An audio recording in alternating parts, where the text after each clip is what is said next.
Ladies and gentlemen, the old world is here. I'm very, very, very excited about that. So much so I've got all my white dwarfs out. All the old ones. All the old ones. The ones I have. So really, we thought we were going to sit down and we were just going to chat through what we've seen of the rules so far, what our initial impressions are, what we've picked out as being our favourite bits of the rules so far, and really just have a chat around that. But, Robin, we are in fact limited because we're not the chosen ones. We're not important enough to have the rules. No, we don't have the rules yet. We're just mere mortals, plebeians. So we're going to have to just talk about what we've seen on the Old World Almanacs and the Chosen Ones YouTube channels, what they've told us about the rules. And well, some of them have done very deep dives, haven't they? So yeah, so that's they're almost reading out the rule book. So yeah, oh yeah. So I think you get quite a good grasp of. I know. If only they just turned the book around while they were doing it. You just screenshot. There is videos where you can do that, but screenshotting every page gets really tedious. I've got to say, I think the NDA is probably protecting them to a point, but mainly the fact that nobody's going to sit there doing 352 screenshots. I hope anyway, for their sanity. So, the Old World rule set. What do we think? It's been a long time coming, I guess, from the first announcement. Oh God, It's changed. I know. Or meandered, I guess, quite a lot from. What was it? December 2019, I think it was. It was pre-COVID. Yeah. Just before COVID. Oh God, yeah. So, I guess we'll never know, will we? We won't know whether the scope has changed massively because of COVID. Apart from the fact that Kislev and Cathay aren't in it. No, but then how much of that was just tying stuff with concept art that was going for Total Warhammer? Who knows? Like we're never going to know how much is actually changed from what. Well, until in 25 years' time. I guess the important thing is there's considerably more Old World than there was 5 years ago. Oh yeah, it exists again. It's been unexploded. It's a game. It's a supported game. It's getting miniatures. I'm absolutely loving it. I don't care if they're old or new. Right. So a lot of people have said that it's a disgrace that we're not getting entirely new plastic miniature ranges. I really like the old ones, and it's just nostalgia. But yeah, and some of them aren't even old enough for the ones before. And yeah, that is really lame. Actually, we were discussing that before recording on camera. That we've become what I at least hated when I was 14, which is those people that cling onto the old model ranges and say, "Oh, but they're better." The thing is, I know that technically they're not. Like, technically, the quality of them, they are measurably not better. I just like them more. Yeah, it's like that whole thing, isn't it? You know, the new ones, these are great, but I like the old ones. Yeah, they're just better. Oh, so much more charming. But anyway, the rules, what have we seen so far? We've seen quite a bit, I think it's fair to say. Yeah, they gave quite a lot away in the almanacs. I think the almanacs were obviously designed to give away stuff that was going to be completely new or very different to at least how it ended up with 8th.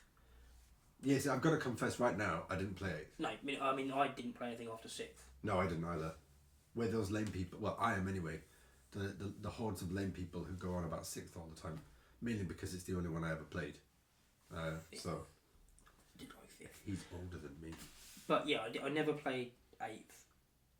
I kind of half followed the 9th Age project and then the Warhammer Armies project. Which is like, you know, that's some commitment for people doing that. But it went down it followed the path 8th set, didn't it? And not much clue about the rules, but 8th wasn't the aesthetic that I wanted. Not the models specifically, but how the game looked. Yeah. Whereas, I have heard some people, though, that know more than me, who said that 8th was okay, that it was a good It seemed, from the sound of generally. it, people were saying it was actually more, I hate the word streamlined, but they simplified quite a lot of stuff. I think, but... Well, that's, I think, what the old world has done really well, that I've seen so far, is that... We'll come on to this in a minute, actually, because the combat phase is one we're going to talk a bit more about later, but it seems quite streamlined. There's not anything in there that's completely mind-bending that I can see, but it captures a feel. Yeah, it captures a really good feel, it but seems without like any... A lot of the convoluted rules or situations have been taken out. Things like, you know what, as long as it's part of your wheel, if you pass through a unit, as long as it's not part of your straight movement, if you clip someone with part of your wheel, Oh yeah, you just go through. you just go through, because you know what, you need to be there. As long as you end there, that's fine, and that just gets rid of that. It's like, well, we're using static models on our thing, and it also means that there's the facility to have better and cooler and more terrain on the table, because you haven't got to worry about, am I going to be able to fit my units through it. I mean, there's still an aesthetic we want, because why would you have a battle, unless you're wood elves, I guess, then you might have a battle with lots of trees, but generally battles have an open spaces. But so generally we really like what we've seen so far, and actually I've seen a couple of battle reports on YouTube, and it played very nicely, I think, given the caveat that actually no one yet has learned the real set well. No, everyone that's playing the reports is saying, aren't they? They're like, well, you know, yes, we've had the books for maybe 2 weeks, some of them getting just after Christmas or whatever, so, but until you actually play it and your opponent goes, but how do you X, Y, Z? Yes, it's going to take at least sort of 20 games to get to the point where you really know it. It's not a small rule book. I know there's lore and that in there as well, but it's not a short set of... No, it's not. It's not a it's not a book that it's not a 4-page document. Yeah. With the twirly moustaches, extra points for devilish laughs. Right, so enough of that. We're going to now move on, and I think we're just going to talk about actually a few rules that both of us have picked out that we really like, and really talk about how that fits into what we think the wider game is going to be, I think. So what's the first one that you've picked out as being a really pucker rule? I really like, and again, I didn't play 8th, so actually I guess it's just the fact they've gone back to something that I knew, is removing the step up rule. Yeah. So I had heard about this in 8th, where everyone, even if your rank dies in combat, someone else steps up and you fight back, but it just means you end up with big units, because that way you get your 30 attacks back. Whereas this is like, well, it means that charging is important. It means that initiative as a stat is important. Though there seems to be ways that you can manipulate your initiative with magic, flank charge, etc. Tactics, maybe. But that idea, it means that your units that were glass cannons actually get to do the cannon bit just before they become the glass bit. Which is fine, because that's how they're meant to be. I know they're not going to be a fully supported army, but something like witch elves. Yeah. They will go in, they will kill loads of stuff, but then, and they won't get destroyed back on the very first turn. And I know this is one of the things you like, is there'll be some because of how the combat resolution works, but then it probably end up in a protracted combat, and then probably lose over time. Yeah. That's how a unit like that feels it should act. Yeah. So removing... I think the removal of the step up thing means you've got the option now to really just dogpile a unit and break it. But equally, with the new morale and everything, you've got to really make sure you go for it and really pile on the pressure. And it rewards, I think, it's going to reward more movement and setting up those charges and making sure that you've outmaneuvered your opponent, you've got the overwhelming concentration of force in the key area, and that you push it. Well, to me, step up just felt like equal opportunities combat. Yeah. It's like, it's not meant to be fair. No, no one wants to fight fair. It's like, I don't want to fight fair. If I've charged you with my superior unit, there has to be a benefit to that. And it feels like there is a benefit to that. And if you know what, if you want to get your fights, you charge me. You do something, or you do something that stops me charging, or whatever, you know. Yeah. Because, well, the thing I was going to say that the first one I really like actually is the new formation of open and closed order. I know there's other ones, like there's the skirmishers and lance formation, but for the purposes of this, we'll focus on those two, I think, because firstly, I really like the idea that it means guys like your Chaos Warriors who are just that, they're just mentalists in armour, who are like Conan the Barbarian. They're not going to fight as a disciplined unit, so they're in open order. I think that's great because it represents that kind of... Well, they might have better stats. Yes. But it's like they're not fighting as a cohesive unit. It's like you put it earlier, where it's like Romans and Gauls or Celts. You know, they're ferocious warriors, but they don't fight like a cohesive unit. And that just is a really nice little touch. And the way that it works with the combat res, I think again with the step up thing not being there, it means you're going to get less combat res for your unit in open order, but you would imagine that the kind of units that are going to be in open order will be a bit more killy. So it might kind of, hopefully, I don't know, but hopefully... Yeah, kind your of marauders with flails are not... Yeah. Flails are quite cool, actually, aren't they? Because they're +1 or +2 strength on the first turn. Yes, and then... And -2 AP, I think it is, or -1. I think it's nasty -2. on the charge, yeah. It's like, your marauders with flails, if there's an option you can have, I don't know if it is or not, are not going to be a coordinated unit. They're going to be like a individual whirling to dervishes clarify, of death. when you spoke about the flails there, we're talking about old rules, right? Nope. Is that what they are in the new one? Yeah. Oh, yes. That's amazing. So I've not read You that. can also have Morning Stars, which are, I think it's +1 strength, but it carries on. Doesn't. Oh, so that carries on all the way. Oh, that's nice. I like that. Oh, I'm learning on the fly. This is amazing. Obviously, that is only gleaned from various videos, so yeah, that could be slightly, but I think that's what it was. But yeah, that distinction between units, but you don't have to model it different, do you? It's just simply this is how they do it, and it looks like you can potentially, just from a few army flick throughs I've seen, potentially pay a point per model or whatever to upgrade to closed order, and which just represents potentially training, but without having to have better stat lines. It's a really small incremental and again step. The whole old world rule set I've seen so far has a lot of these kinds of examples of just a little elegant touch where you can just tweak one thing very, very minutely and it gives you a new feel for a unit. Or they're things that we're used to seeing in historical games, aren't they, where this unit fights, or not even fights, is slightly better trained. They're not bigger, stronger or faster, they're just more cohesive or better trained. Or it's a tiny increment rather than being super soldiers. Yes. And that's something I'm really happy to see brought into... Yeah. Well, actually, on that front, you were also telling me that you like the aesthetics of the new game. Because the historicals have a slightly different aesthetic, the rank and flank stuff, which I think, from what I've seen, the old world, at least the infantry blocks, tends to follow a bit more.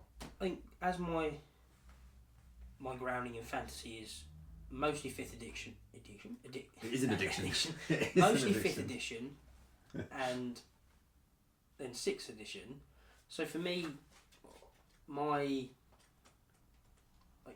peak of how armies should look, this might have shown on camera, is something like that. Whereas, again, I could be misconstruing because I didn't play 8th, but the way 8th was set up is you wanted big blocks of units because of rank bonus and horde rules and this, that and the other. Yeah. Like, I don't want elves in units of 30 or 40. I want 15, 16, maybe 20 can be a big unit. And obviously people with the width of units now being affecting how you fight, but that's going to be tempered by, you can make yourself really wide, but you get charged by 2 units at once, and then you're in a worse position anyway. Yeah. So I think that's self-balancing, and also it's player balancing, isn't it? Like, we know that we're not the kind of players who are going to have a dwarf gun line that stretches from this end of the table to that end of the table and takes you 6 hours to deploy. Oh God, yeah, no. But the rank bonus being capped at +3, I think it is. Yeah. And maybe Horde lets you have extra, I think, maybe I one think extra. it's capped at 3 for Horde. Ah, so it might be +2 normally. So I think it's 1 for your open order, 2 for close, and 3 for Horde. Something like that, yeah. I think that seems to be, I think that's for the Amax now. So it just means aesthetically it fits how a fantasy battle game looks in my head, because it's units that are about, I don't know, just the footprint is about this rather than this. Yeah. Because I think as well, the bigger base size, having a unit of 60 is ridiculous. Because, going back to when I used to play, I remember Skaven players had massive units of 30. Because 30 was huge back then. But then I remember seeing, when I'd occasionally pick up my Dwarf Force, 8th edition was 60 clan rats with the screaming bell in the middle or whatever. It's like, but it's this big. I don't want that on the table. That's not something I want to see. No. Oh, in my games. No, anyway, I would agree. But it seems like rather than forcing that, because it doesn't appear to be a cap on unit size, apart from obviously certain units, most of them are just as a minimum. They don't have a need to cap it because they just said, okay, but the rules are not even forcing. The rules are kind of informing you of a natural unit cap. Because yes, you want to be probably slightly wider now because of you getting your extra attacks from, well, not actually wrapping round, but simulating wrapping round with your one attack. But there comes a point where that becomes useless because you're too wide. And yes, you want to have some depth, but again, that becomes a point where it's pointless because you're too deep and not getting any benefit for it. So it's costing you points for nothing. You have to be wider than you are deep as well. Yes. That is in, so that's another cap. So that means that, and it's unit. It seems for heavy infantry you need 4 in a rank. For other infantry, it's 5 in a rank at least to get count as a rank bonus.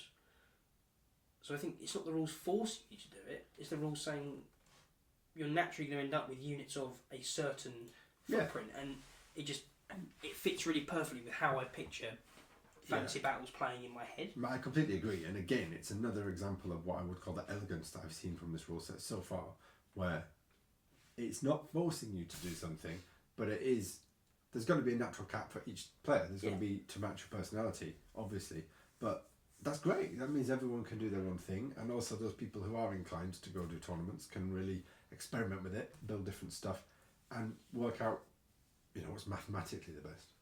I mean, hooray for them, but for us, it's just going to look great, I think. Yeah, I'm also interested. I mean, not remotely competitive, but I guess there is some interest to it as well. Okay, well, actually, interest. What are the benefits of going 6x3 instead of 5x4? Yeah. Actually, how do they perform differently? Actually becomes an interesting thing, but without being super math hammer about it. It'll just be like, oh, actually, what is the difference here? Because there's benefits and pros, but yeah, we're going to be making maths fun for everyone. And it'll be maths, not math. Yeah.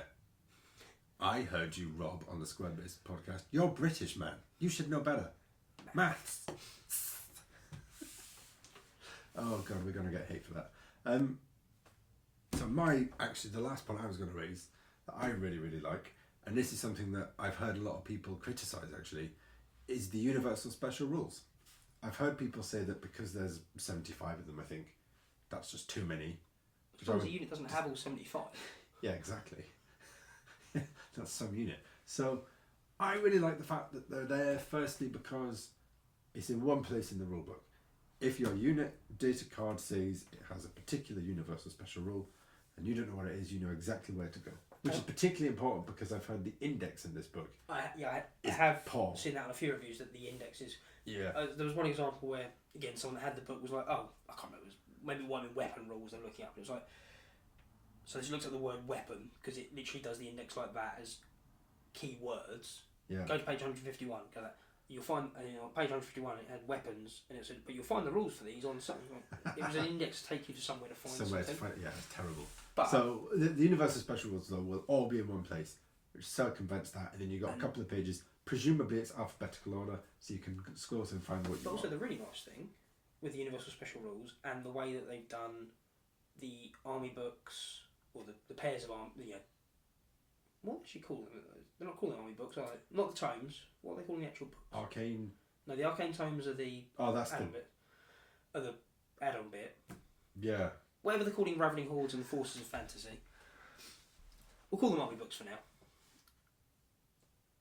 Because all the armies come out at once, including the legacy PDFs, which by all accounts actually are full armies. Like your legacy PDF. I think we should do a video talking about them another time, because I think that there's some interesting points about those. Yeah. However, all the armies are coming out at once. Rules, not models, unfortunately, but rules. All the universal special rules are in the thing. That means I'm not getting an army book in 3 months' time that introduces new rules. Yeah. Because the army lists are written. Yes. Based on the rules in this book, these universal special rules. So you're not suddenly going to get the dwarf army book that suddenly introduces 12 new special rules. Yeah. Because it's an excellent point. They're already paired up. Yeah. Because this is something Games Workshop get criticised for in their main big rule sets, is the constant codex creep.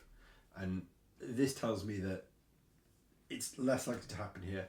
Not least because it's a smaller specialist product, which is not going to get updated on Horus time. Heresy is still running on the same 2 army books that it came out, but version 2 that it came out with a year ago. Many years. Yeah, 2 years ago, whenever it came out, those 2 books are still the books. There's been a couple of errata in that. Which, I mean, it's a discussion for another day, but I'm actually really happy about that. Yeah. It suggests to me we're going to get a settled game, which has got a lot of these, as we've spoken about, the different balances and the things you can tweak.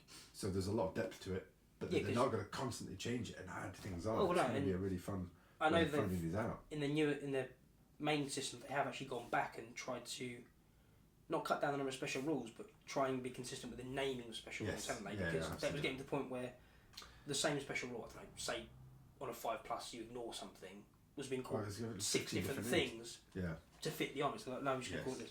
But the other things, you had some other ideas that you could do with the universal special rules. I did. I guess our channel's idea specific, or the way we game specific. Yeah. So we are big into narrative stuff.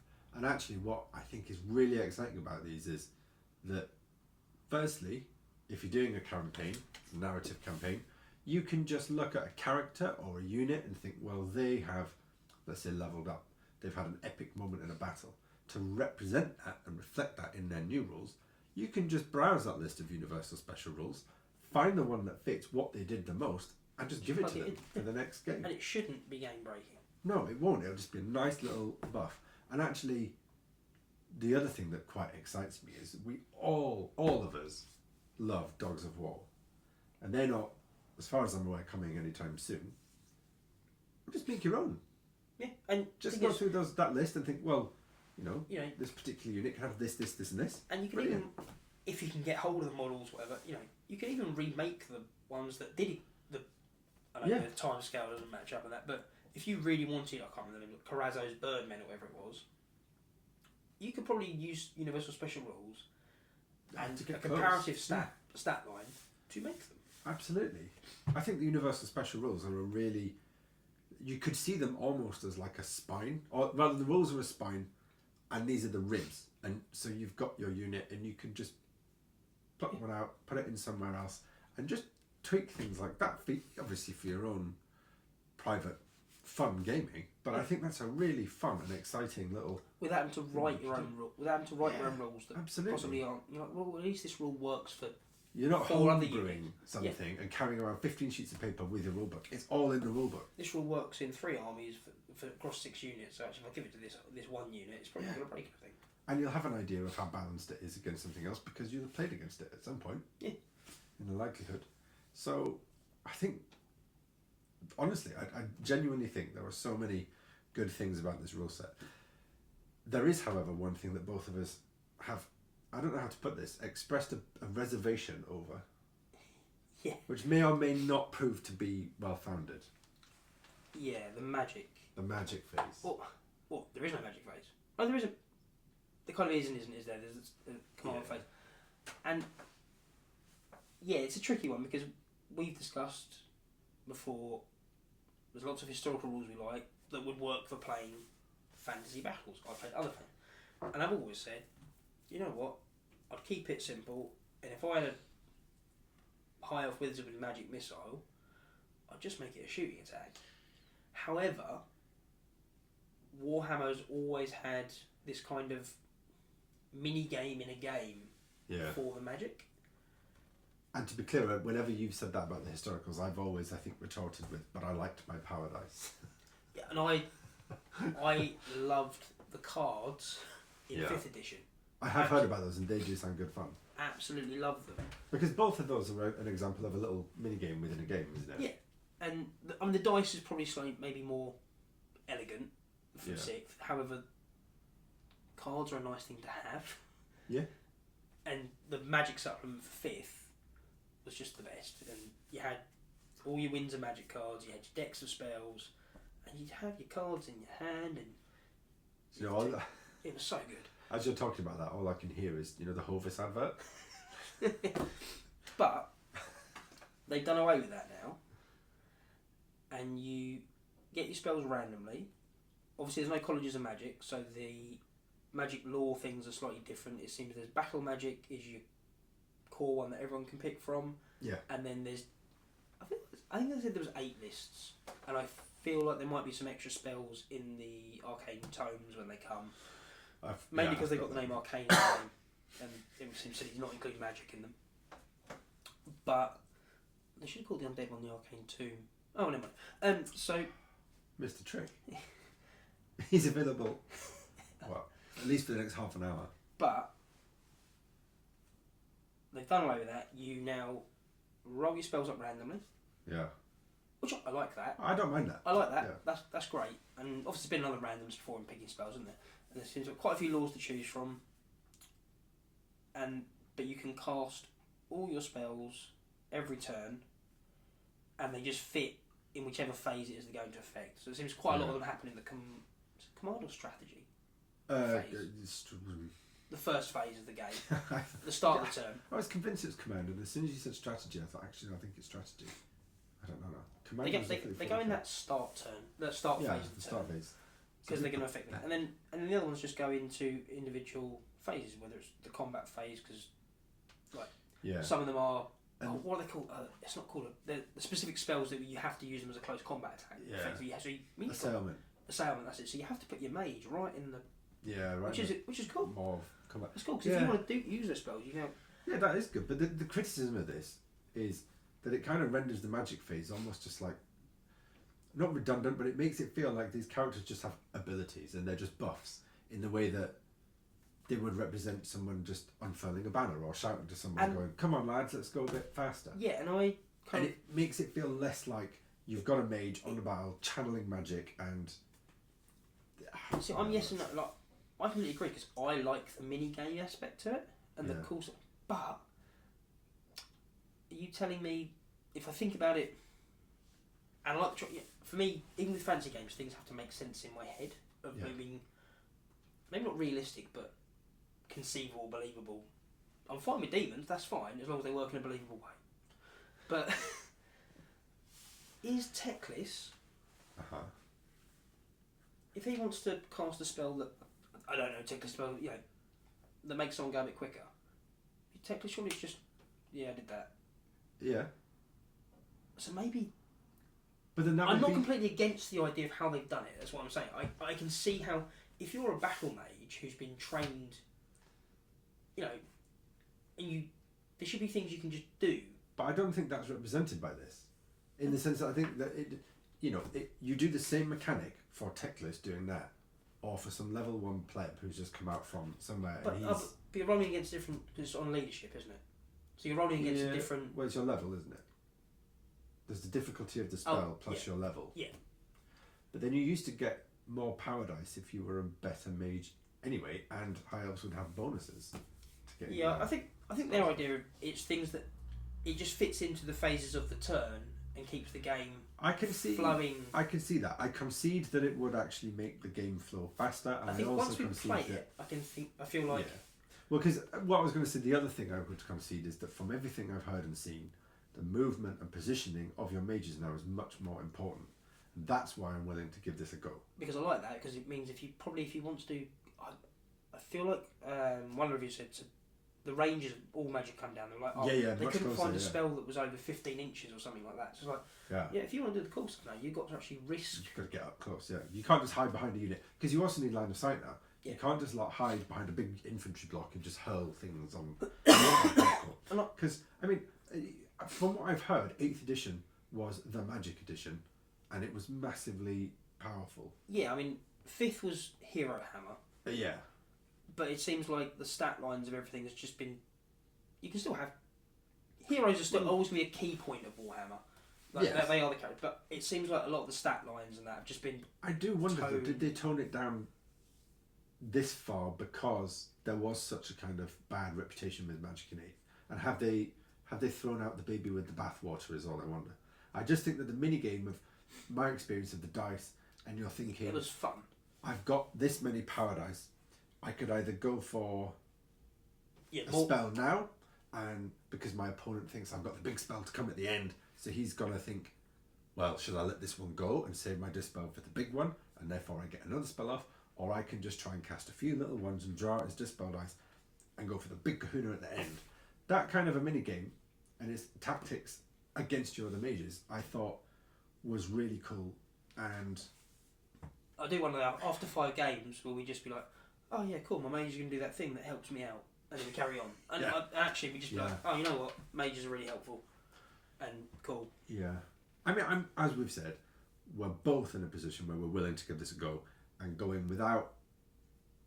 I'd like to say without prejudices. Obviously, I'll have a prejudice of being an old neckbeard, but I'm willing to give it a go. It does seem a lot faster, and it does seem interesting. It depends on what a lot of the spells do as well, I guess, because I haven't. It's true. Again, there is reviews out there of going through back, but I haven't sat and watched, gone through until we get the books in our hands of what the spells do. Because it might be like, oh, actually, I don't mind the minigame anymore because some of these spells have really interesting tactical, like for initiative and things like that. Yeah. They have really interesting tactical uses. So okay, actually scrap the minigame. I don't mind the minigame because it enhances the rest of the game so much more, which I guess is what Magic is meant to be, is an enhancement. Yeah, it's supposed to buff and what have you, because that is. I do still want fireballs. As long as there is fireballs. Fireballs, direct damage spells, magic missiles everywhere. Fantastic. Yeah. Well, I think I think we've covered quite a lot of ground there. Yeah. To say we don't actually have the rule book yet, I think we've done pretty well. Yeah. We'll find out how many things we got wrong. Yeah. In about 12 days. I guess. I can't wait just to get that new rulebook smell. You take off the plastic cover, you open that first page, and can't wait. I'm excited to get books. Oh, you love a book. Yeah, you do love a book. So anyway, we're going to leave it there. Thank you very much for watching. You should like and subscribe because this channel is, we're hoping, going to build into something pretty cool. And we have big ambitions for the future. So stick around, keep watching for that. And until next time, keep on playing. See ya.